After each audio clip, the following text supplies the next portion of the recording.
Rossiyaning Moskva hududida Rostex, ya'ni avvalgi nomi KFC bo'lgan restoranlarni ommaviy ravishda yopilayotganligi haqida ma'lumot keldi, do'stlar. Oxirgi bir necha haftaning o'zida 6 ta tochka yopilganligi haqida aytishmoqda.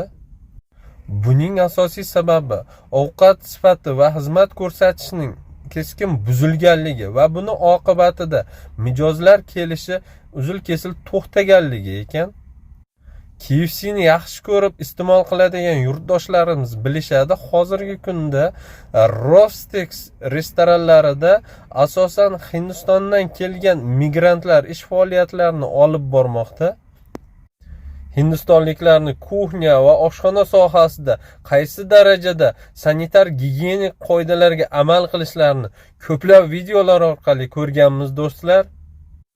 Aynan shu sababdan ham menimcha Rostex o'z mijozlarini yo'qotib bormoqda. Siz nima deb o'ylaysiz? Marhamat, fikringizni kommentariyada qoldiring.